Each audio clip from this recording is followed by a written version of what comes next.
Nós vamos dar início à sessão do Mind Club ligadas a discussões filosóficas. Então, esse é uma sessão que nós trouxemos semana retrasada, se não me engano, com o assunto karma, né? Um assunto que foi muito gostoso discutir sob a ótica de um pequeno curta-metragem ganhador de prêmios. E eu fiquei muito feliz quando meu amigo Feizi, que é um futuro instrutor também na nossa turma de Mindfulness, não titubeou em aceitar o nosso convite. Feizi, ele tem um grande conhecimento sobre o assunto, porque ele é um praticante. Então, a gente está falando com alguém que sabe de dentro da estrutura, que estudou de dentro, ele tem origem ligado a, como vocês puderam ouvir a música ali, né? Origem persa. Mas eu não vou falar mais nada sobre ele, eu vou deixar que ele se apresente. Feizi Milani, doutor Feizi Milani, muito boa noite, bem-vindo e, por favor, se apresente. Muito obrigado, Marcelo. Boa noite a todos, todas. É uma emoção muito grande estar aqui num espaço criado, né, pelo meu professor, pelo meu mestre de Mindfulness, e compartilhado por pessoas que eu sei que têm, né, essa busca de uma vida mais centrada, mais significativa, mais madura, né, para além das pressões do dia a dia, né, da correria e enfim, das questões materiais.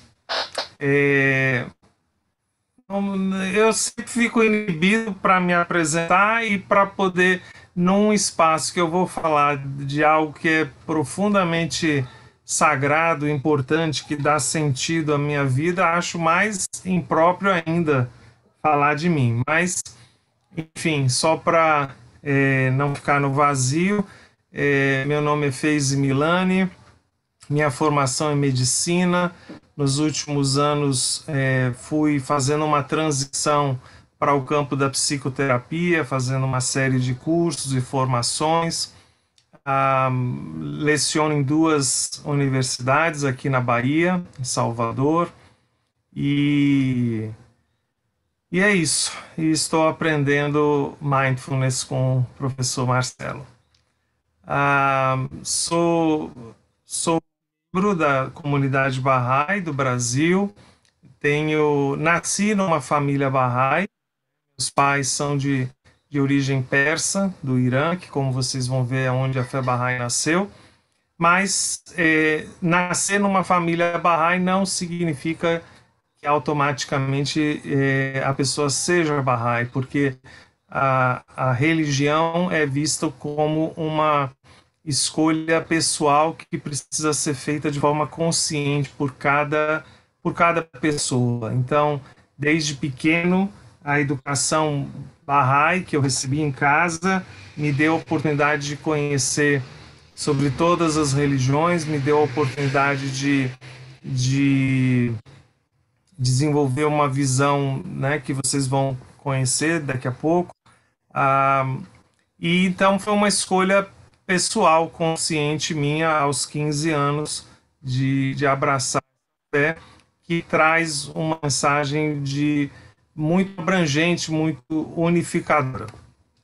E eu quero, enfim, preparei alguns slides, porque eu acho que ajudam a organizar as ideias, mas quero deixar vocês bem à vontade para fazerem perguntas, né, em qualquer momento que sentirem necessidade. Vai ter 1 ou 2 momentos que eu vou dar uma pausa mesmo para a gente conversar mais, mas fiquem à vontade. Eu não vou estar vendo vocês, mas o professor Marcelo pode me dar uma mão aí, e se tiver alguém dando sinal ou levantando a mão, pode, por favor, interromper, tá? Então eu coloquei ali também o meu Instagram, enfim, como um contato futuro para a gente poder conversar. Então vamos lá. Vou começar trazendo alguns fatos, vamos dizer, básicos ou curiosidades a respeito da fé Bahá'í. Ela é a mais recente das religiões mundiais reveladas. Segundo o livro do ano da Enciclopédia Britânica, segunda religião mais disseminada geograficamente no mundo. E isso significa que não é em adeptos, mas em representatividade, em diversidade, né? A de Bahá'í é a religião mais disseminada após o cristianismo, disseminada geograficamente. Está estabelecida em mais de 116 mil localidades, em 188 países, mais de 2.100 grupos étnicos e tribos indígenas estão representados dentro da comunidade Bahá'í. A literatura Bahá'í já foi traduzida para mais de 800 idiomas, participa da Organização das Nações Unidas desde a fundação dessa importante instituição internacional e é reconhecida, né, como uma das organizações não governamentais que contribui ativamente para todas as discussões sobre educação, sobre meio ambiente, sobre os direitos da mulher, sobre governança global e outros temas relevantes. A fé Bahá'í surgiu em 1844 na Pérsia, que é o atual Irã. É uma religião monoteísta. Ela possui suas próprias escrituras sagradas, leis, seu próprio sistema administrativo, seu próprio calendário. Não existe clero na fé Bahá'í, nem sacerdotes. Então, isso depois a gente pode conversar. Bahá'u'lláh instituiu, o fundador da fé Bahá'í, instituiu uma ordem administrativa que é baseada em colegiados eleitos. Então, não há cleros, não há sacerdotes.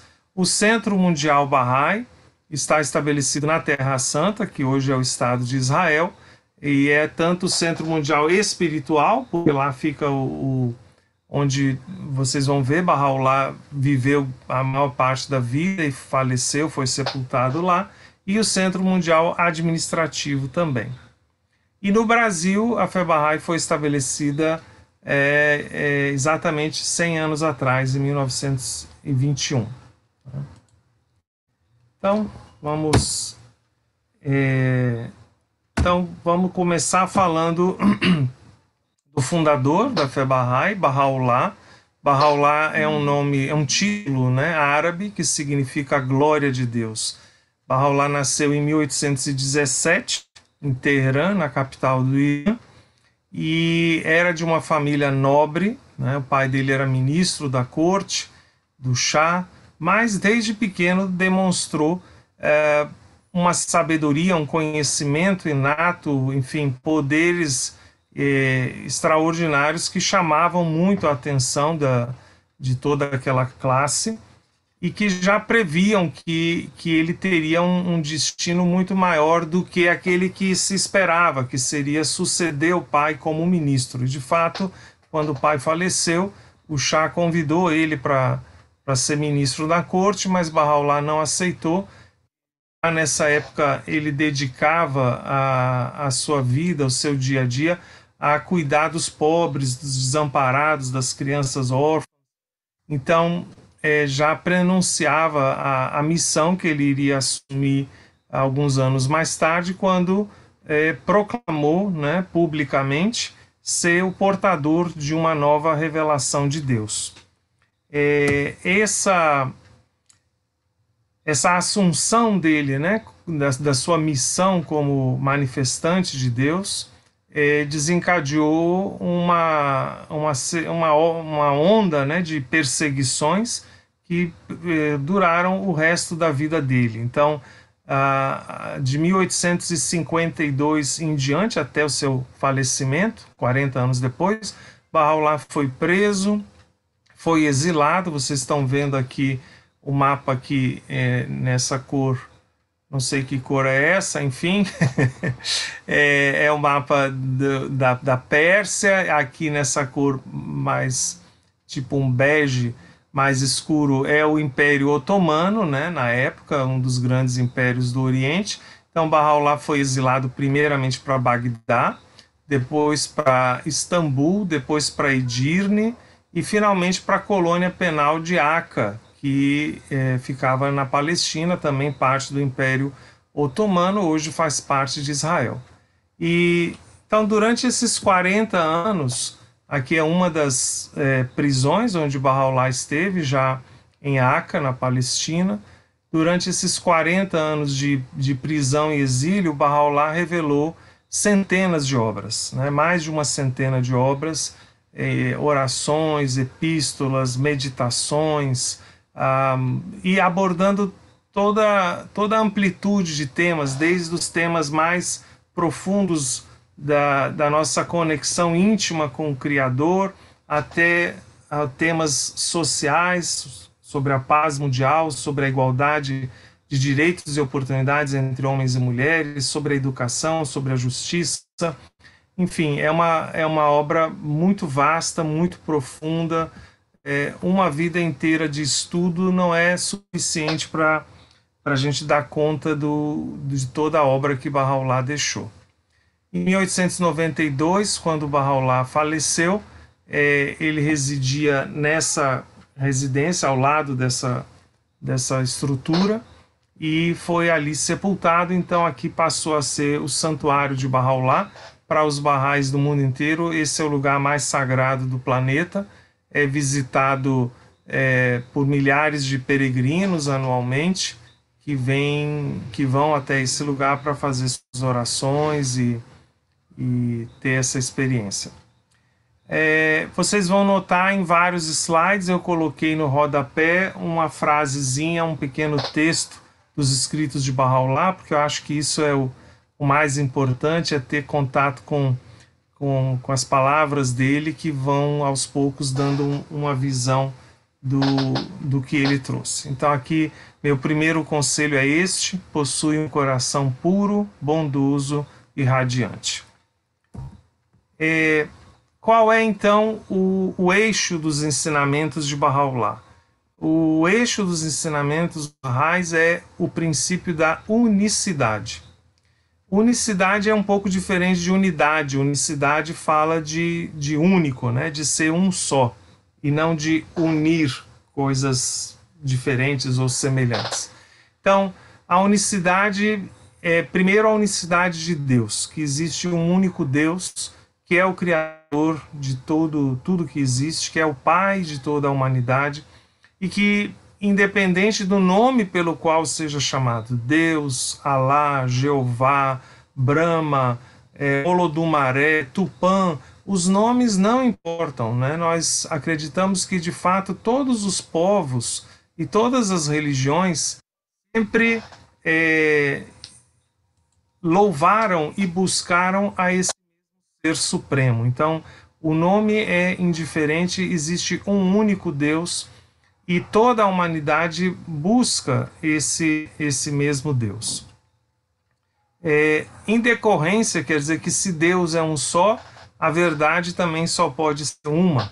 E nesse sentido, a unicidade da religião para os Baha'is significa compreender que, como Bahá'u'lláh diz, existe uma única, a eterna religião de Deus, né, no passado e no futuro. Como é a unicidade da religião? É a gente compreender que todos os enviados de Deus, todos os manifestantes de Deus ou mensageiros de Deus que vieram ao mundo foram enviados pelo mesmo ser onipotente, pelo mesmo Criador. Todos eram educadores de uma mesma escola, de uma mesma humanidade. Então, um Bahá'í, ou seja, seguidor de Bahá'u'lláh, aceita, respeita e ama a Jesus Cristo, a Moisés, a Krishna, a Buda, a Muhammad, a todos os manifestantes de Deus, porque existe uma única religião. Então, uma única religião não é fé Bahá'í, ou cristianismo, ou hinduísmo. É a religião de Deus, eterna no passado, eterna no futuro, revelada progressivamente para a humanidade. Eu vou mostrar um slide em seguida que vai trazer isso de uma forma visual bem didática. Mas Deus é um só, a religião é uma só, a humanidade também é uma só. E por isso que eu disse unicidade. Unicidade da humanidade é reconhecer que todos os seres humanos provêm do mesmo Criador. Todos os seres humanos fazem parte de uma única família, de uma única espécie. Então, não se trata simplesmente de se unir, como a gente diz para os irmãos, enfim, irmãos ou os irmãos quando estão brigando, não, vamos dar um abraço aí, vamos fazer as pazes.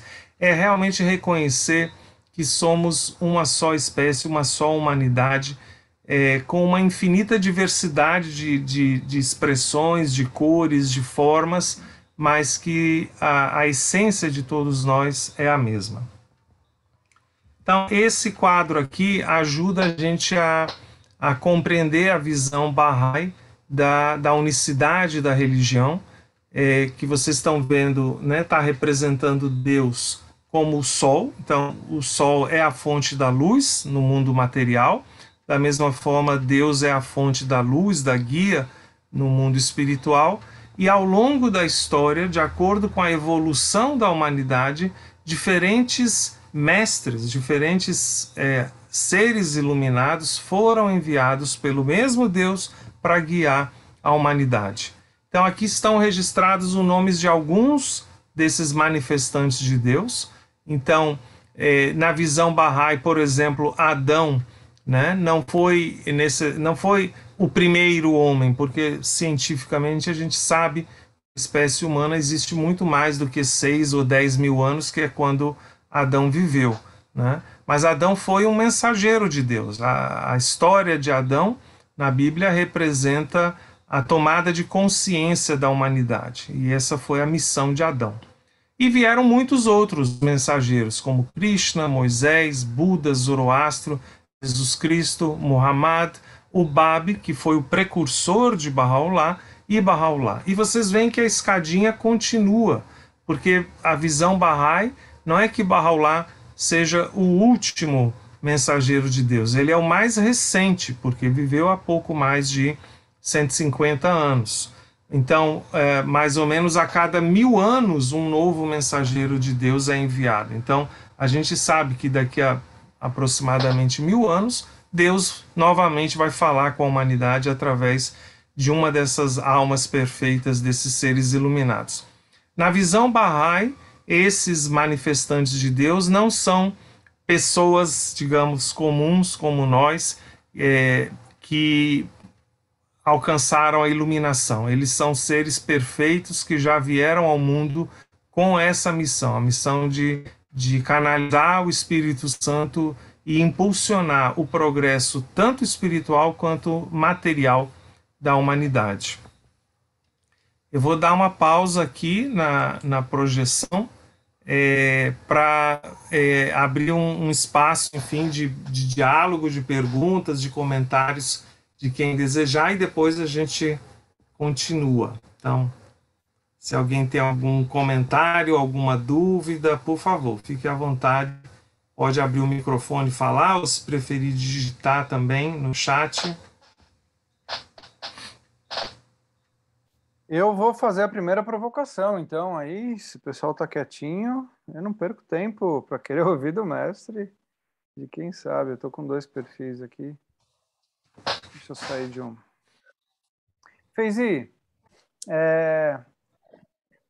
quais são as influências que o Bahá'u'lláh, isso. Que você sabe, porque me lembra muito o sufismo, né? Me lembra bastante retórica do Rumi, me lembra... Eu acho que ele bebeu de diversas fontes, né? Como é que você explica isso pra gente?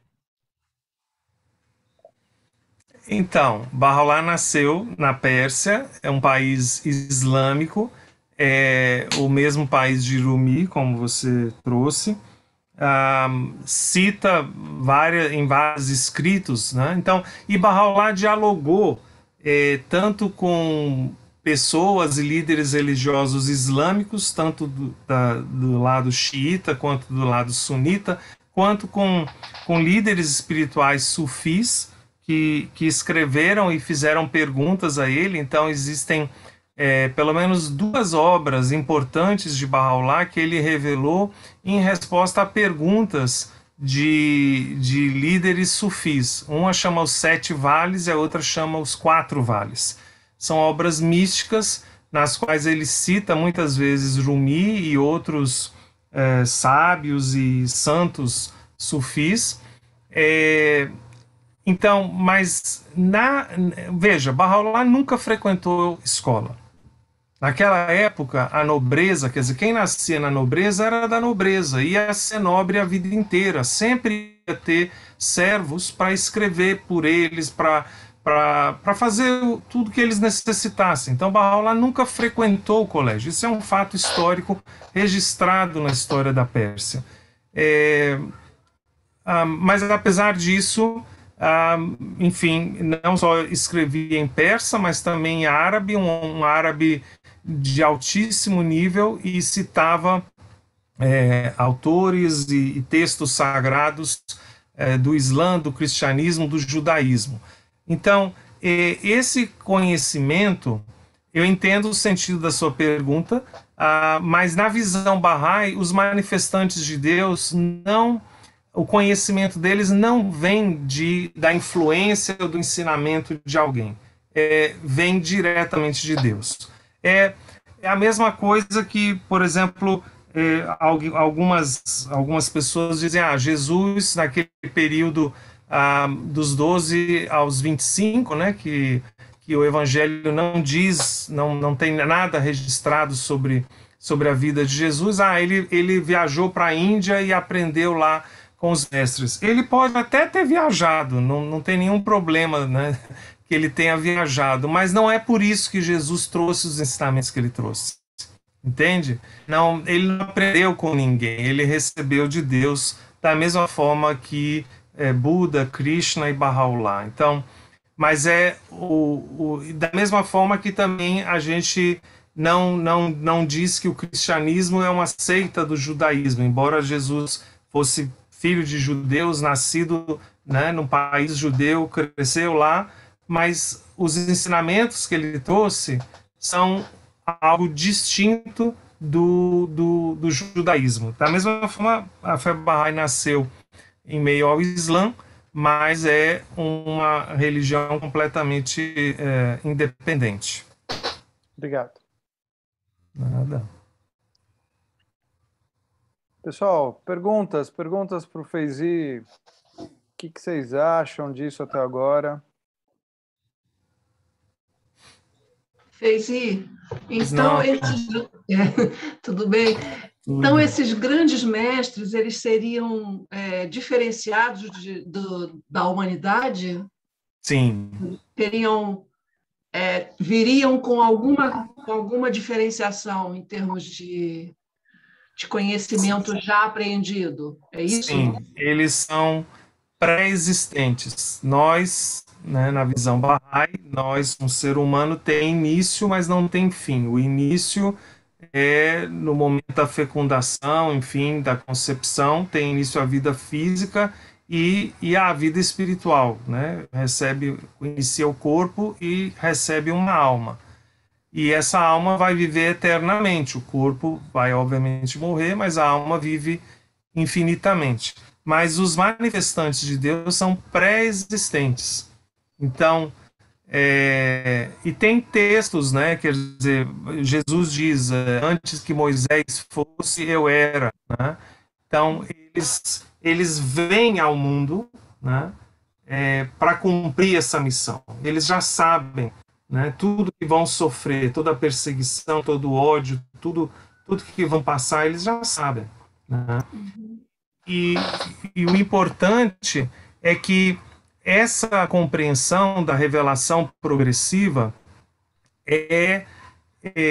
faz com que a gente saia da visão fragmentada da história e da religião que tem predominado até hoje. Então, é uma coisa meio esquizofrênica acreditar que, havendo um único Deus, ele mandou várias religiões para diferentes lugares do mundo e essas religiões precisam brigar e competir entre si enfim, para provar qual que é a verdadeira. Então, é muito mais lógico e coerente entender que Deus é um só, é o mesmo Pai, os seus filhos estão espalhados no globo, e para cada região do mundo ele mandou um mestre, uma fonte de luz. Mas todos eles faziam parte do mesmo processo educativo. Então, da mesma forma que quando a gente vai para a escola, tem o professor do primeiro ano, segundo ano, terceiro ano, quarto ano, às vezes a criança se apega àquele professor e não quer mudar de ano. Não quero passar para o terceiro ano porque eu gosto da professora do segundo ano. Mas o desejo da professora é que a criança avance, não é que ela fique repetindo aquela série indefinidamente. Então, todos esses manifestantes de Deus vieram cumprindo o mesmo plano divino para a humanidade. Qual é, então, a diferença entre as religiões? Esse é um ponto interessante. Bahá'u'lláh diz que todos os manifestantes de Deus trouxeram dois tipos de ensinamentos. Ensinamentos espirituais e ensinamentos sociais. Os ensinamentos espirituais tratam da nossa conexão com o divino, o sentido da vida. Esses são ensinamentos eternos, eles são exatamente os mesmos em todas as religiões. Todos os manifestantes de Deus ensinaram amor. O amor a Deus, o amor ao próximo, fazer o bem, não fazer ao outro que não gostaria que fosse feito a você, orar, jejuar, não matar, não roubar, né? Isso é em todas as religiões, porque são ensinamentos espirituais. O que cada mensageiro novo vai fazendo é aprofundar a nossa compreensão sobre, por exemplo, o que é o amor. Então, hoje a gente tem uma capacidade, a humanidade hoje tem uma capacidade de compreender o que é o amor muito maior do que 2.000, 3.000 anos atrás, né? O outro tipo são os ensinamentos sociais, e esses são revelados de acordo com a capacidade e a necessidade daquela época e daquele contexto histórico em que o manifestante de Deus surge. Então, e aí você vê diferenças entre as religiões, diferenças, não divergências. Moisés, por exemplo, instituiu o divórcio, Jesus aboliu. Moisés instituiu a lei do sábado com tanta firmeza que alguém que trabalhasse no sábado deveria ser morto. Jesus mudou isso. Então, não é porque Jesus estivesse contra Moisés, mas é porque as necessidades da época haviam mudado. Então, nesse sentido, os ensinamentos sociais que Bahá'u'lláh traz são totalmente inéditos, são novos. Bahá'u'lláh, como eu disse, ensina a igualdade, a plena igualdade de direitos e oportunidades entre homens e mulheres. Hoje isso é uma coisa, vamos dizer, óbvia, tranquila, ninguém vai questionar isso, mas vamos pensar no contexto da Pérsia de 200 anos atrás e mesmo do Ocidente, né? O que era alguém dizer que homens e mulheres são iguais, que ambos tinham que receber educação e que a educação de meninos e meninas tinha que ser igual, tinha que ser exatamente a mesma. Então, são várias coisas que, digamos, foram revolucionárias e ainda hoje são revolucionárias em muitos sentidos, porque são ensinamentos para construir uma nova sociedade. Daisy, muito bom, muito legal. Isso, eu vou fazer uma pergunta da nossa audiência aqui, antes da Patrícia, depois a Patrícia segue. Não sei se você vai colocar mais para frente, mas perguntaram se existe uma visão reencarnacionista. Como que vocês veem essa história, por gentileza? Depois a Patrícia segue com a pergunta. Tá. Os Baha'is acreditam, como eu falei, que a nossa existência tem início, né, com a concepção, que marca tanto o início da vida física quanto da existência da alma. Acreditam que a alma é eterna, não se extingue, e que esse período da existência terrena é a grande oportunidade que nós temos para desenvolver as nossas qualidades espirituais. Nossa capacidade de amar, de conhecer, nossa capacidade de perdoar, de ser verdadeiro, enfim, todas as virtudes e qualidades espirituais. E que o desenvolvimento dessas qualidades espirituais é o que vai determinar a nossa evolução espiritual após a morte. O que é essa evolução espiritual? É sempre em direção a Deus. O que é o que nas escrituras sagradas do passado foi chamado de céu, de paraíso, e que muitos entenderam de uma forma literal, como um lugar? Paraíso é estar próximo a Deus. O que é inferno? Estar distante de Deus. Eu posso estar vivo e no inferno, porque estou distante de Deus, posso estar vivo e no paraíso, porque estou próximo de Deus. Então, o que determina nosso grau de evolução, a condição na qual a gente inicia essa caminhada eterna, são as obras que a gente realizou nessa vida. Então, veja que até aqui, tudo que eu falei condiz exatamente com o pensamento né, das pessoas e dos grupos que acreditam em reencarnação. Mas no caso da fé Bahá'í, a gente não acredita que haja um retorno da alma para um mundo material. Essa evolução da alma vai continuar através de mundos espirituais. São infinitos mundos espirituais de Deus que a alma vai continuar evoluindo. Mas repare que todo o resto é absolutamente idêntico. Então, quando algum amigo chega nesse ponto e questiona, eu digo, olha, tudo que nós acreditamos sobre qual é o sentido da vida e como é que a gente deve viver a nossa vida aqui na Terra é absolutamente idêntico. Então, sobrou só esse detalhezinho, se volta ou não volta. Quando chegar a hora da gente, a gente vai descobrir se volta Eu ia falar ou não volta. Obrigado. Patrícia, por favor, sua pergunta.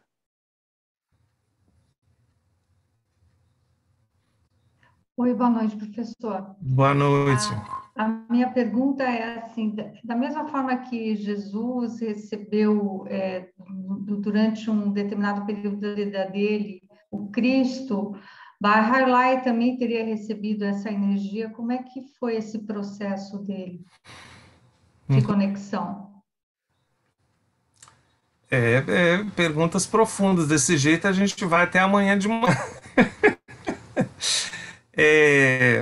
Sim, todos os manifestantes de Deus, embora já nasçam conscientes do seu papel e da sua missão, existe um momento simbólico que representa esse receber o Espírito Santo, receber o seu manto de profeta. Então, no caso de Jesus, como você falou, foi quando ele foi ao Rio Jordão e a pomba, né, representando o Espírito Santo, desceu sobre ele. No caso de Baha'u'lláh, esse momento da revelação ocorreu em 1852, quando ele sofreu perseguição e prisão pela primeira vez, por estar ensinando a mensagem do Báb, o profeta precursor dele, então que viveu, foi contemporâneo dele. Baha'u'lláh então foi enviado para uma prisão subterrânea em Teherã, que era na verdade um fosso de um banheiro público fechado, enfim, era um lamaçal, era uma podridão. 150 ladrões e assassinos estavam acorrentados lá na escuridão total, porque só tinha um buraco no chão que descia 3 lances de escada, e lá era onde eles eram jogados para apodrecer e morrer. E foi nesse lugar que Baha'u'lláh recebeu a revelação do Espírito Supremo. Ele descreve como a donzela celestial que apareceu diante dele e que então proclamava perante toda a criação que ele era o escolhido de Deus, aquele que foi prometido pelas escrituras sagradas de todas as religiões. É muito bonito. Então, assim, pela primeira vez na história, a gente tem o relato escrito pelo próprio profeta sobre como foi esse momento. Então, eu estou resumindo aqui com palavras muito pobres, mas, enfim, ele diz que em alguns momentos ele sentia uma energia fortíssima, que era como uma cachoeira caindo da mais alta montanha sobre o topo da sua cabeça, e que nesses momentos o corpo inteiro dele ardia, né? Então, e foi esse momento, né, em que Bahá'u'lláh também foi investido com a sua missão divina. A imagem linda, né? É muito lindo esse texto, né? Depois, se você entrar em contato comigo, eu copio do livro e te mando. Tá. Legal. Continuo com os slides. Tá. Se alguém tiver dúvida, eles vão pontuando no bate-papo aqui, eu vou fazendo, e no final fica aberto de novo, como você quiser. Joia. Então, esse... Engraçado é que tem hora que a gente dá Enter e muda o slide, tem hora que a gente dá Enter e não muda. Agora vai. Então, esse princípio da unicidade das religiões e da unicidade da humanidade, uma expressão muito bonita e muito concreta disso são os templos barrais, são as casas de adoração a Deus que são construídas pelos barrais, exclusivamente através da contribuição voluntária dos barrais, mas abertos à humanidade inteira. E eu vou então rapidamente mostrar os principais templos barrais no mundo. Então, todos os templos, aqui está escrito, eu não vou dizer onde é, que já está escrito aí, né? Esse da Índia é belíssimo, porque ele tem a forma de uma flor de lótus, vocês estão vendo, já é mais visitado do que o Taj Mahal, então em Nova Delhi, né? Todos os templos barrais têm essa característica comum de terem 9 lados, né? de terem 9 lados e 9 entradas, porque o 9 é o número que simboliza a perfeição e simboliza a unidade, porque o 9 engloba todos os outros algarismos. E justamente o templo, essas 9 entradas convergem para um único salão, dentro do qual não há imagens, não há um púlpito onde há pregação religiosa, há apenas cadeiras, enfim, bancos onde as pessoas sentam para orar e meditar. E as pessoas de todas as religiões são bem-vindas, né? Não há, como eu disse, não há pregação sobre a fé Bahá'í, mas quando há algum evento, alguma cerimônia, são lidos escrituras sagradas de todas as religiões. Então, esses templos, como eu falei, são símbolos concretos da unidade da religião, né, que não importa por qual caminho você chegue, todas convergem para o mesmo ponto, para o mesmo Deus, que é o Pai Criador de toda a humanidade. Então, são espaços de adoração e também de serviço à humanidade. Então, cada templo desses é vinculado com ações educativas e sociais, porque essa é a visão Bahá'í de que o propósito da vida está ligado a essas duas dimensões, da adoração a Deus, né, da comunhão com o Criador e do serviço à humanidade. Esse é o templo mais próximo de nós, que é para a América Latina, fica em Santiago do Chile, foi dedicado em 2016, né? Enfim, quem for a Santiago com certeza vai saber do templo e visitar, porque já é o lugar mais visitado em Santiago, né? E é isso, é um lugar de paz, de meditação, de comunhão com Deus. Esse é em Uganda. E aqui vai a frase mais conhecida de Bahá'u'lláh, mais famosa: a Terra é um só país e os seres humanos seus cidadãos. Isso talvez vocês já tenham ouvido falar. Então, atualmente existem, enfim, diversos templos, mas não é um em cada país, não é, ainda não, né? Então, esse também há pouco tempo que foi inaugurado na Colômbia. No Camboja também é um templo mais recente. E no Quênia. Tá? Então, esses templos trazem esse sentido que nos escritos de Bahá'u'lláh a gente entende como o duplo propósito moral da existência. Então, em um dos seus escritos, Bahá'u'lláh diz que o desígnio de Deus ao criar o homem foi e sempre será capacitá-lo a conhecer seu Criador e a atingir sua presença. Então, esse é um dos propósitos da nossa existência, que é conhecer e amar a Deus. E isso traz a questão do autoconhecimento, da transformação espiritual, de viver uma vida de acordo com os princípios divinos. O outro propósito que Bahá'u'lláh diz: todos os homens foram criados a fim de levarem avante uma civilização destinada a evoluir para sempre. Então, não é apenas eu me transformar, eu me tornar uma pessoa melhor, eu me aproximar mais de Deus, mas eu contribuir para que a humanidade inteira possa viver melhor, para que a humanidade inteira possa avançar. Estou vendo aqui que o tempo voou, então eu vou dar uma acelerada para a gente ter mais tempo de conversa. Esses dois elementos, então, da adoração e do serviço, se refletem nas atividades que a gente chama de atividades centrais da comunidade Bahá'í, porque a comunidade Bahá'í é extremamente diversa, mas em qualquer comunidade Bahá'í que você for no mundo, essas 4 atividades com certeza vão existir. Vou falar um pouquinho de cada uma delas. As reuniões devocionais são reuniões de oração, de leitura de textos sagrados.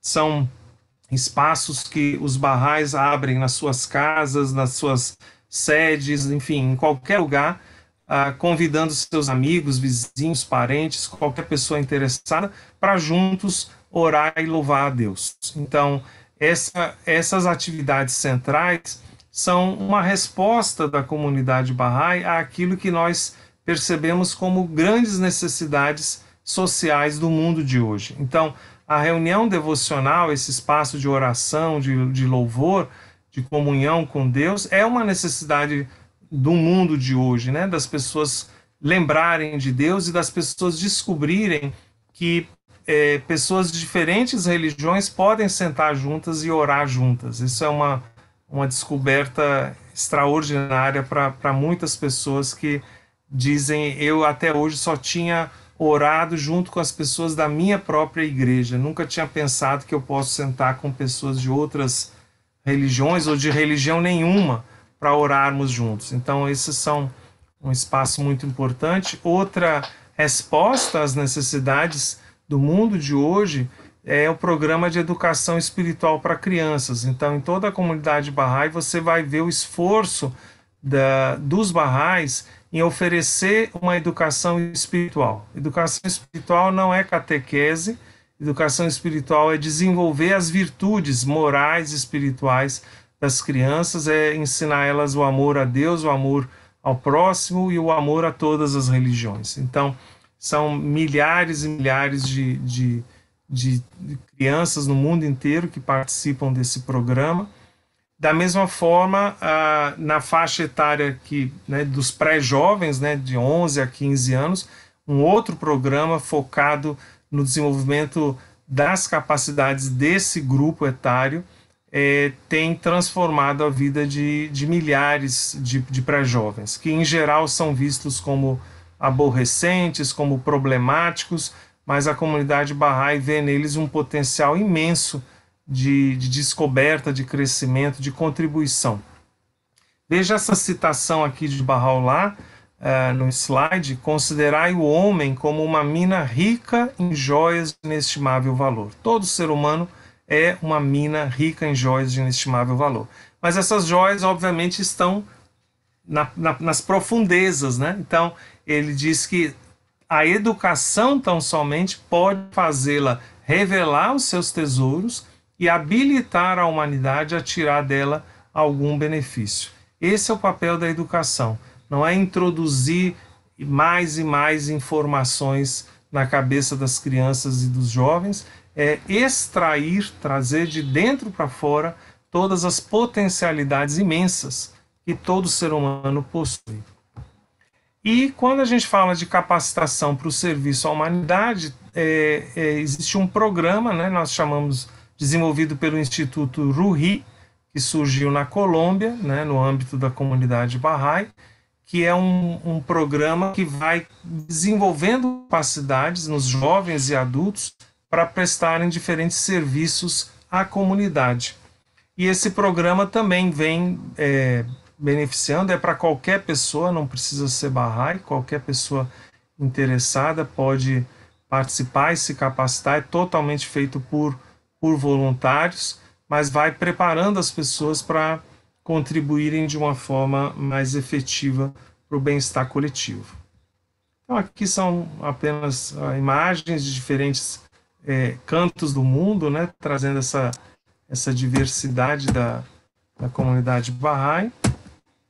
E então oferecer como sugestão para quem quiser saber mais, esses são alguns sites que vale a pena pesquisar, o bahai.org.br, que fala em especial da comunidade Bahá'í do Brasil, o bahai.org, que é um site internacional, mas tem língua portuguesa, você pode escolher, e ele traz uma visão mais dos ensinamentos Bahá'ís, o site bahá'u'lláh.org.br, que fala da figura de Bahá'u'lláh, da história dos ensinamentos dele.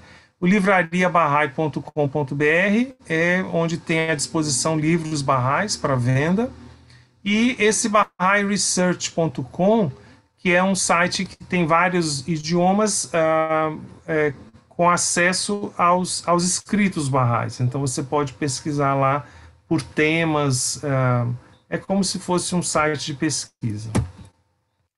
Para quem quiser, né, sugestão de alguma obra introdutória, tem vários livros, né, em português que tem algumas sugestões. Onde Brilha a Luz é uma obra mais sucinta. Fé Bahá'í, O Emergir da Religião Global, é uma obra completa, escrita inclusive por universidades que têm matérias onde se estuda a fé Bahá'í. O Domínio Imperecível, que é o subtítulo A Fé Bahá'í, o Futuro da Humanidade, e essa obra intitulada Bahá'u'lláh, que foi sobre a vida e obra dele. E outras sugestões são de textos, principalmente de Bahá'u'lláh, As Palavras Ocultas, que nosso professor Marcelo deve receber em alguns dias, que eu mandei de presente para ele. Seleção dos Escritos de Bahá'u'lláh, Ladrão na Noite, que é um livro que trata das profecias bíblicas, A Promessa da Paz Mundial, Divina Arte de Viver. Acho que é isso. Pronto. Muito bom, pessoal. Muito legal isso, não? Quero saber de vocês. O que vocês acharam? Quais são as perguntas que surgem para que o Feizi possa conversar com vocês nesse tempinho? Temos aí 20 minutos. Quem vai? Ariana? Ari? Boa noite, Oi, Ari. Boa noite para todo mundo. Boa noite. Eu gosto muito da parte de simbologia, de totens, né? Eu estudo isso. E na Fé Bahá'í, você falou sobre o número 9, e que me chamou a atenção. E existe um outro tipo de símbolo, alguma coisa que identifica a Fé Bahá'í? Sim, eu não incluí. Eu vou tentar ver se eu acho aqui rapidamente. Pronto, achei um aqui, deixa eu ver. Deixa eu ver como é que é o projeto. Aqui, ó. Ok. Esse é um símbolo Bahá'í. Aqui, na verdade, tem dois, né? Um é a estrela de 9 pontas, que pela ligação, o nome de Bahá'u'lláh, né? Bahá, que significa glória, o valor numérico, numerológico de Bahá em árabe é 9. Né? E 9, como eu falei, engloba todos os outros algarismos. Então, a estrela de 9 pontas pode ser considerado um símbolo Bahá'í, mas aqui dentro dessa estrela tem um símbolo que é sagrado para os Bahá'ís, E aqui traz a questão, aquela que eu falei da unicidade de Deus, da religião e da humanidade. Você está vendo que tem 3 linhas horizontais que são paralelas, tá vendo? Essa linha, aparece a setinha que eu estou mostrando? Sim.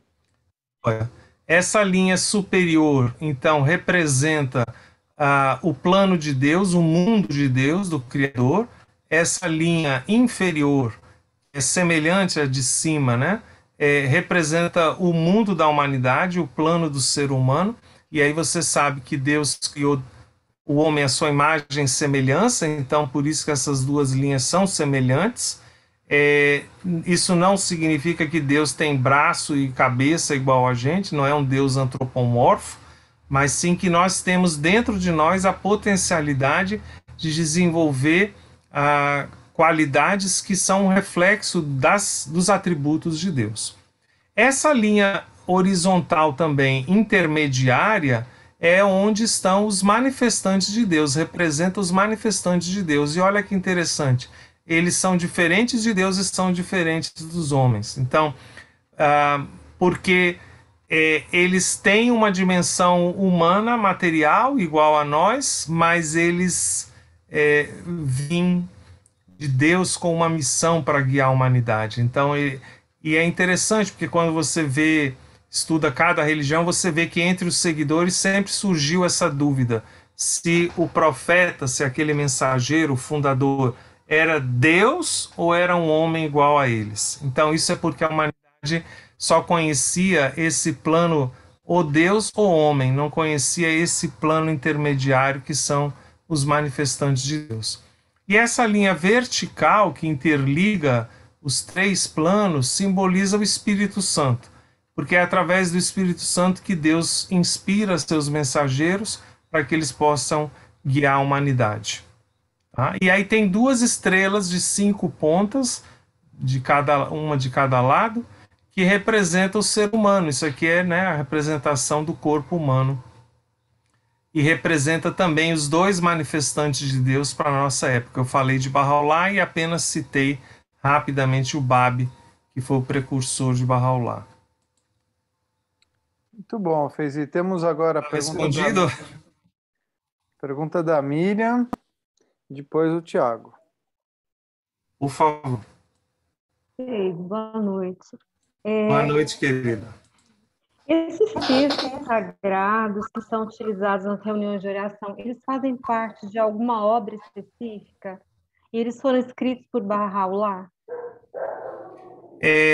Sim, a imensa maioria foram escritos por Bahá'u'lláh.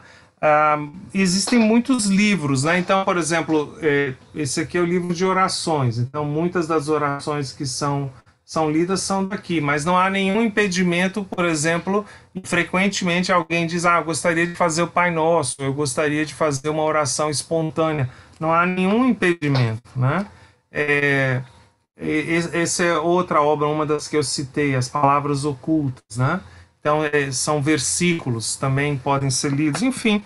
Então, na sua imensa maioria, são textos sagrados da fé Bahá'í, sim, mas não há nenhum preconceito, nem nenhum impedimento a que sejam lidos outros textos sagrados e orações. Ok, obrigada. Nada. Tinha mais alguém, né, que tinha levantado a mão? Doutor Tiago Ribeiro Borges. Sim, Tiago, tá aqui a mãozinha. Tudo bom, meu querido? Boa noite, Feizi. Boa noite. Muito interessante, muito bom ouvir essa filosofia da fé Bahá'í, achei muito bacana. E o que me chama muita atenção é o que você fala dessa educação espiritual, de trabalhar os valores desde a infância até a fase adulta. Eu gostaria de saber como que isso acontece mais na prática, um pouco da sua experiência, no seu contato com isso, para você comentar um pouquinho como que é feito isso. Muito bem. Então, vamos supor, você, qualquer pessoa, eu quero me capacitar para contribuir, para servir a humanidade, para contribuir para a minha comunidade. Então, a gente entra para um círculo de estudo. Círculo de estudo é onde a gente vai estudar uma série de livros, mas não é simplesmente um estudo intelectual. Esses livros são baseados nos escritos de Bahá'u'lláh, e a gente vai então refletir sobre vários trechos e citações selecionadas para a gente desenvolver conceitos, habilidades, atitudes e qualidades que são necessárias para o serviço. Então, por exemplo, o primeiro livro dessa sequência, ele vai tratar muito da nossa verdadeira identidade. Que enquanto a gente não perceber e não tiver consciência que a nossa verdadeira essência, a nossa verdadeira identidade é espiritual e não material, é difícil a gente direcionar a vida da gente para o serviço à humanidade. A matéria, o mundo material e tudo chama a gente demais. Então, nesse primeiro livro, a gente estuda sobre várias qualidades espirituais, a gente aprende a importância de diariamente orar, meditar em cima das escrituras sagradas e aprende sobre a vida e a morte, ou seja, esse sentido que a morte traz para a vida, né, dessa busca espiritual. Então, quando a gente faz o livro 1, a gente passa a ver a si próprio e a sua existência de outra maneira. É importante dizer que esses livros não são livros sobre a fé Bahá'í. Você vê que entre os que eu sugeri para quem quiser estudar a fé Bahá'í, não tem nenhum desses livros, porque eles não são estudos sobre a fé Bahá'í. São um estudo baseado nos escritos da fé Bahá'í, voltado para o serviço à humanidade. Aí, por exemplo, no livro 3, a gente aprende como trabalhar a educação espiritual das crianças. Então, quando a gente faz o livro 3, a gente já está preparado a abrir, montar, enfim, iniciar uma aula de educação espiritual para crianças. E isso é voluntário. Ninguém vai cobrar nem pressionar, mas quem deseja dos participantes, no seu prédio, no seu condomínio, no seu bairro, enfim, em qualquer lugar, vai juntar um grupo de crianças e iniciar esse trabalho com as crianças. No livro 5, a gente vai aprender a trabalhar com pré-jovens, né? Então, primeiro entender o que é essa fase do pré-jovem e quais são as potencialidades e capacidades, como trabalhar com um grupo de pré-jovens. Então, aqueles que terminam o livro 5 e desejarem, podem iniciar um programa de pré-jovens. E aí tem os livros do programa de pré-jovens que a gente vai trabalhar com essa galera. Não sei se eu consegui sintetizar, Tiago. Sim? Tá bom. O que mais, pessoal? Quem mais gostaria de falar alguma coisa a respeito? Com algum comentário? Pode não ser necessariamente uma pergunta, Diana? Diana. Olá, boa noite, Feize. Boa noite a todos. Boa noite. Feize, tem outras vertentes ou ele é uno? É um só. Essa é uma das características interessantes e distintivas da fé Bahá'í, porque Bahá'u'lláh estabeleceu uma aliança, um convênio com seus seguidores para garantir que a fé Bahá'í jamais se dividisse, se fragmentasse em seitas ou grupos com diferentes interpretações. Então,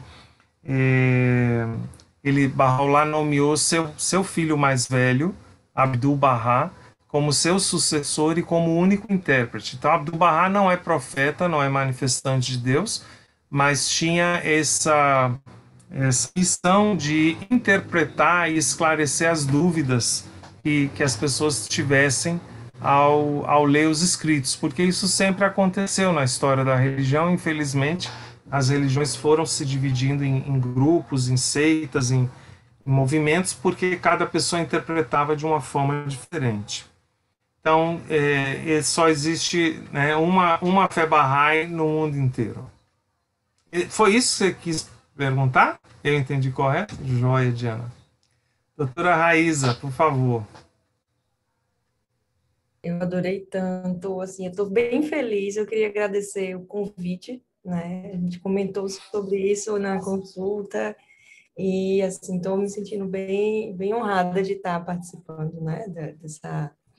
Desse grupo, dessa discussão.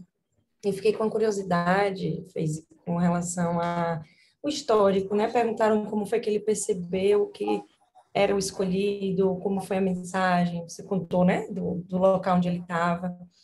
Em relação ao quanto que as pessoas iam percebendo que ele é o escolhido e acreditando e seguindo, se ele teve também alguma história de, enfim, algum percurso de milagre, de alguns acontecimentos de fora do que a gente está acostumado para de alguma forma a gente ver que ele é um ser completamente diferente, se teve se tem alguma história, alguns Sim, acontecimentos. muito interessante a pergunta. Sim, tem, mas cadê você? Sumiu aqui da minha tela. Os quadrados, vendo, os quadradinhos ficam mexendo, trocando de lugar. Sim, com certeza tem, mas olha uma coisa muito interessante. Bahá'u'lláh meio que proibiu os Bahá'ís de falarem dos milagres. O milagre é uma coisa que só tem valor para dois grupos de pessoas: os que estavam lá e testemunharam e os que têm fé, não é? Então, os que têm fé acreditam porque têm fé, mesmo sem ter visto. E quem estava lá, alguns mesmo vendo não acreditam, como a gente sabe que Jesus fez uma série de milagres, mas só tinha 12 apóstolos e um deles terminou traindo ele. Então, isso mostra, né, a história da religião ensina isso para a gente, que embora a humanidade adore, né, ver milagres e coisas mágicas inexplicáveis, Bahá'u'lláh diz que cabe a Deus testar o homem e não o homem testar a Deus. O maior milagre de um manifestante de Deus são as palavras que ele traz e a transformação que a sua mensagem exerce no coração humano. Então, não existe milagre maior do que uma vida ser transformada. Você que é médica e trabalha com mudança de comportamento sabe como é difícil, né, as pessoas mudarem o menor dos comportamentos. Chega a ser mágico. Isso, né? Mas quando você vê, né, entre os seguidores de Buda, de Jesus, de Bahá'u'lláh, de Muhammad, você vai ver histórias e mais histórias de vidas radicalmente transformadas pelo contato com aquele exemplo, com aquelas palavras, com aqueles ensinamentos, né? Esse é o verdadeiro milagre. Muito obrigada. Nada. Muito, muito bonito isso, viu, Feizi? Nota-se uma influência muito grande no seu modo de pensar Bahá'í, não?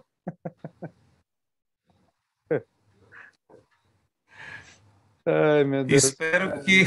Espero que também eu consiga trazer essa influência para o meu comportamento, né? Que é o mais. Quem mais, pessoal? Quem mais? Sueli, por favor. Olá, boa noite. Estão me ouvindo? Sim, boa noite.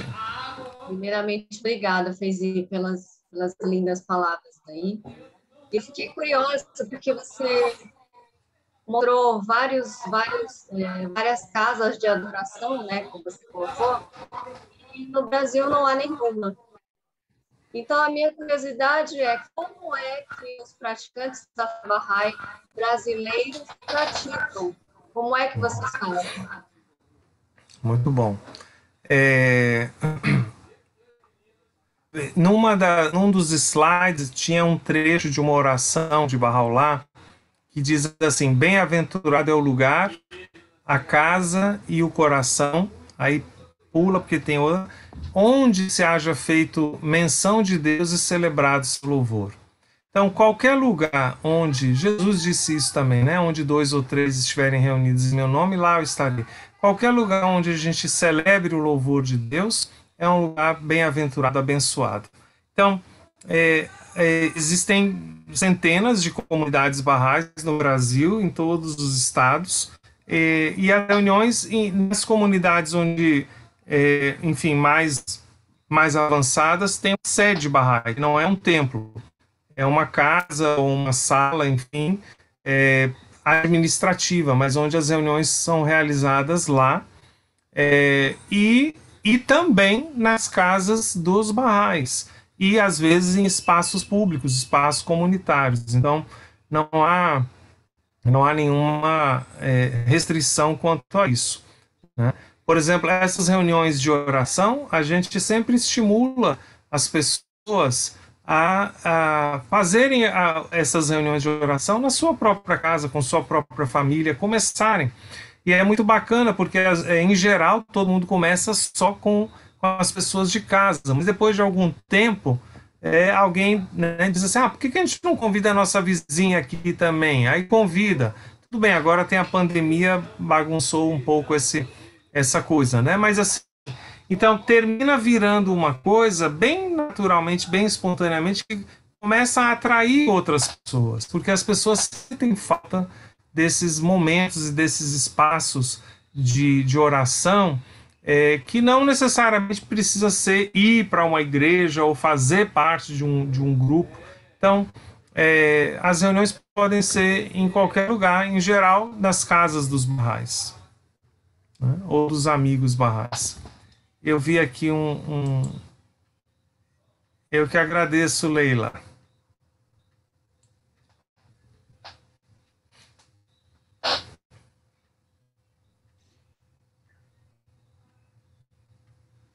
Obrigado também, Ana Arão. Mais alguma dúvida? Eu tenho um comentário, Fizi. Pois não. Como eu havia comentado com você pessoalmente, dentro dessas minhas buscas e meus estudos, há muitos anos apareceu a fé Bahá'í. Desde que eu comecei a ler a respeito, muito me chamou a atenção, e agora você finaliza isso, a sofisticação espiritual que é envolvida no processo. Então, para quem provavelmente esse grupo todo aqui é feito de buscadores de diversas formas, multifacetados na sua essência, não? Acho que aqui a gente já deve ter lido sobre diversas outras religiões. Isso me chama muita atenção, me alegra muito na fé Bahá'í, esse tipo de inclusão, não exclusão. Entende o que eu quero dizer? Uhum. Eu fiquei curioso com a sofisticação que você falou. Pode explicar um pouco melhor? Sem dúvida. Quais são os preceitos da fé Bahá'í? Em termos de... Unicidade, um Deus único. Sim. Isso. Você entendeu? Isso, em termos espirituais, é uma sofisticação. Se eu for entender, só algo salva, só um livro é correto, só eu tenho função no universo, entendeu o que eu quero dizer com inclusão e exclusão? O Bahá'í é inclusivo. Isso para mim me fascina, e sempre me fascinou. Por isso que quando você caiu no grupo, eu falei, obrigado, eu tenho um Bahá'í no meu grupo. O prazer e a honra foram meus de estar nesse grupo e tendo você como professor. Mas, assim, é essa etapa da evolução humana. Bahá'u'lláh diz que a evolução social da humanidade é semelhante à evolução do indivíduo. A evolução coletiva repete as mesmas etapas e processos da evolução individual. Então, da mesma forma que uma criança tem um alto grau de imaturidade, de desconhecimento, podemos até dizer de ignorância, mas vai aprendendo e desenvolvendo capacidades, e aí entra na adolescência, e na adolescência, então, há uma série de questionamentos e rupturas e avanços e retrocessos e mudanças rápidas, mas ainda com muitas incertezas, mas que o que é a adolescência? É o prenúncio de que a maturidade vai chegar. Então, o que Baha'u'lláh diz é que nós, a espécie humana, estamos vivenciando a adolescência coletiva da humanidade. E por isso estamos vivendo todas essas turbulências. Acho que isso aqui é a mensagem muito importante que eu precisava dar hoje, porque a gente também está vendo muita desesperança, né, entre as pessoas, no mundo e no Brasil ainda mais.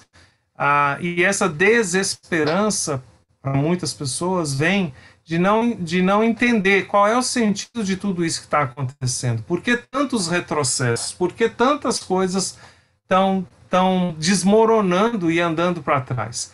Porque isso faz parte da adolescência. E essa é a adolescência da espécie humana, que está sendo bem turbulenta, que está sendo cheia de questionamento, que está sendo cheia de crises, né? Mas tudo isso faz parte de um plano maior de Deus para a humanidade, e tudo isso é o prenúncio da maturidade da espécie humana. Então, Baha'u'lláh, na visão dos Baha'is, Baha'u'lláh veio justamente para conduzir a humanidade a essa era da maturidade coletiva, da maturidade espiritual. E veja, olha que interessante, né? O adolescente tem essa necessidade muito forte de autoafirmação, e grande parte da sua autoafirmação é pela negação do outro, né? Então, se eu torço para o time X, eu preciso falar mal do time Y. Se eu sou dessa escola, eu tenho que criticar quem é da outra escola, porque há tanta insegurança na identidade do adolescente que ele não sabe quem eu sou, mas então ele nega quem é diferente. Mas quando a gente chega na maturidade, o indivíduo chega na maturidade, ele está seguro. Eu sou essa pessoa aqui. Você é diferente, você torce para outro time, você nasceu em outro país, você estuda em outra escola, está tudo bem. A sua diferença não me incomoda. Então, isso também, né, que você está falando da inclusão, é por isso, porque são ensinamentos para a maturidade da humanidade, onde a gente pode conviver com as diferenças e não apenas tolerar, reconhecer a beleza dessas diferenças e a riqueza que essas diferenças e essa diversidade traz. Mas para aquele que consegue, vamos dizer, compreender o ensinamento de Baha'u'lláh, já não vê nem mais diferença, porque quando você entende que o professor do primeiro ano, do segundo, do terceiro, do ensino médio, da faculdade, todos vieram da mesma universidade, todos têm o mesmo diploma, todos têm o mesmo trabalho de educar e desenvolver as potencialidades, então você não precisa disputar para ver quem é o melhor professor, se foi do quinto ano, se foi do quarto ano. Todos são maravilhosos, todos são importantes e necessários. Muito bonito isso. Então, por isso os Baha'is veem o futuro com muita esperança e otimismo, não o futuro imediato, porque a gente sabe, não só pelas profecias Baha'is, mas de todas as religiões, que a humanidade ainda vai enfrentar muita turbulência. Mas o futuro distante da humanidade é glorioso, muito além do que a gente possa imaginar hoje.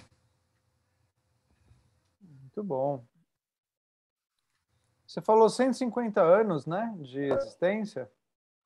Sim.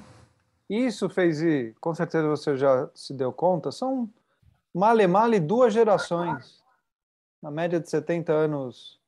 Você entendeu como há muito que florescer, não acha? Olha que interessante. Imagina, sim. Pô, daqui a 500 anos, 600, 1000 anos. Uau! Exato. Muito você bom. acertou cheio. Veja como você mesmo explica para a gente, né, quanto que o mindfulness, né, suas raízes brotam do hinduísmo, do budismo. O hinduísmo tem 5.000 anos, o budismo tem 2.500 anos, quer dizer, levou 2.500 anos para a humanidade compreender aquilo e aplicar aquilo para o seu dia a dia. Então, realmente, nós estamos muito no princípio da Fé Bahá'í para poder imaginar, né, enfim, a profundidade, a vastidão das transformações que esses ensinamentos vão trazer. Muito bom, eu me rendo a esse tipo de retórica, super, tem tudo a ver comigo, acho que isso é lindo. E eu queria saber do grupo se vocês queriam finalizar, então, com as últimas perguntas ao nosso querido Feyzi. Feyzi? Diga. Sueli falando. Eu não sei, eu fiquei hiper curiosa para conhecer um pouco mais sobre a Fé Bahá'í. E não sei se você quer fechar ou quer mostrar para a gente um trechinho de alguma oração que você queira mostrar, porque eu fiquei super curiosa para ver um trecho sagrado, alguma coisa que você possa ler para a gente. Sim. Pode ir falando que eu estou procurando aqui para projetar. Né, nos slides eu coloquei uma frasezinha ali no rodapé, né? Essas frases já são consideradas, são frases dentro de orações, são frases como orações? Vários eram trechos daquela obra, Palavras Ocultas, e outras são de diferentes obras de Bahá'u'lláh, né? Poxa, eu queria encontrar uma aqui específica.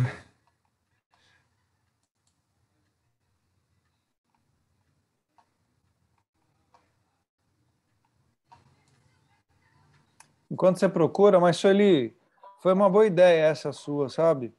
Isso estava reverberando na minha curiosidade também, que eu ainda não tinha lido, não é? Curiosíssima, porque deve ter algum texto assim que universal para vocês, que você queira mostrar. Feizinho, não pode ser daquele livro que você está mandando para o professor Marcelo?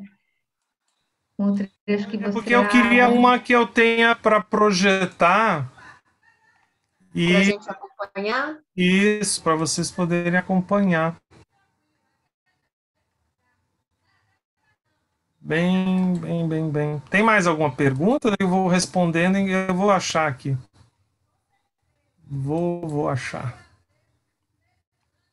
Eu fiquei curiosa também se existe uma hierarquia dentro de uma formação, uma ascensão formal entre vocês. Não existe.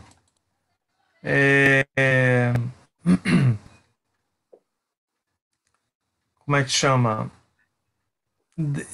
Eu falei, né, que Bahá'u'lláh deixou uma ordem administrativa, então não tem clero, e essa ordem administrativa, as pessoas que são chamadas a servir não são superiores a ninguém, na verdade é visto como serviço, a oportunidade de servir a comunidade, né?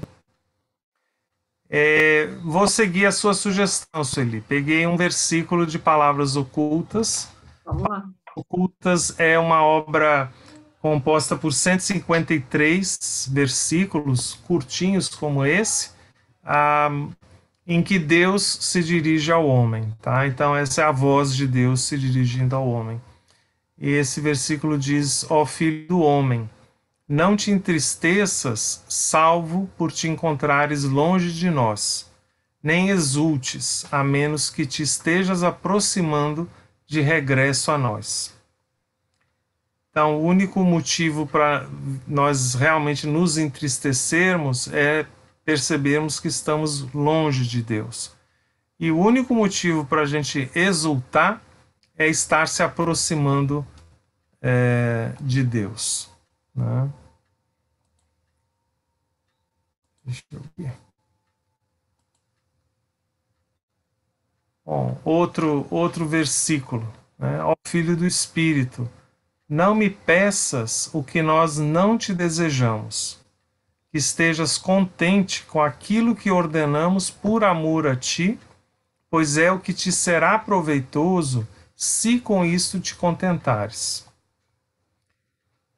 Então, nós estamos sempre pedindo, né, coisas a Deus e tentamos ver se a gente consegue convencer Deus a fazer exatamente como a gente quer. E aqui ele está, né, dialogando com a gente de uma forma tão amorosa.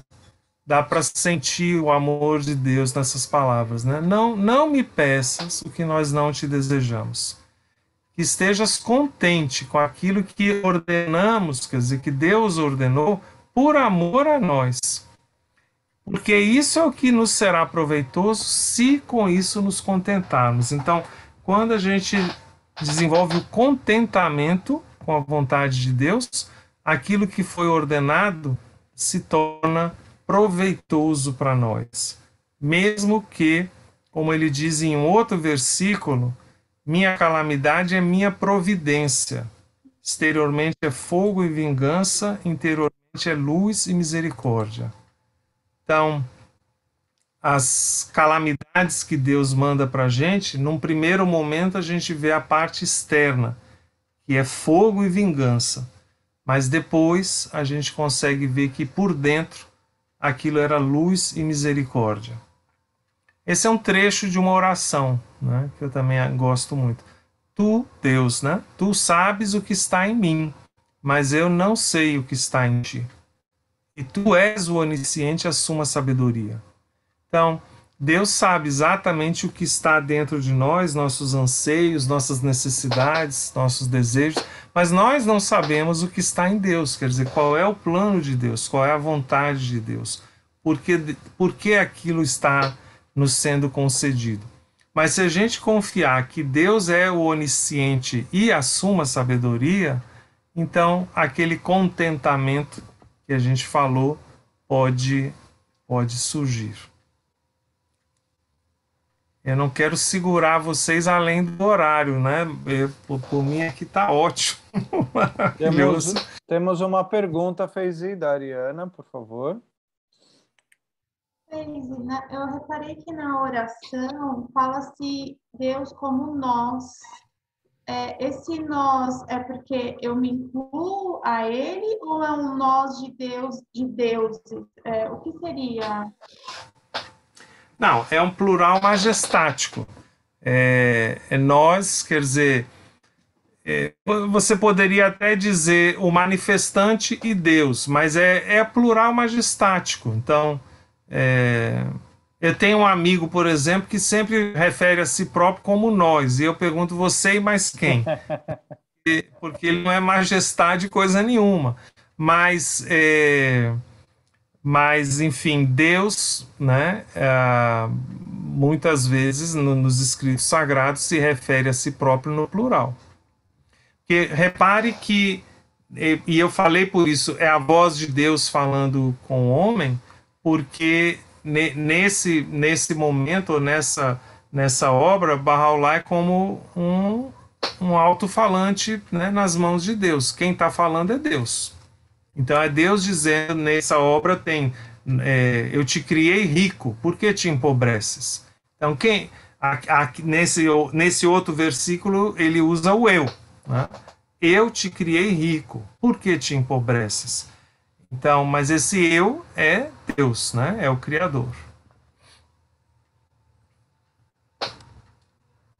Muito bom. Alguma outra pergunta, pessoal, para finalizar?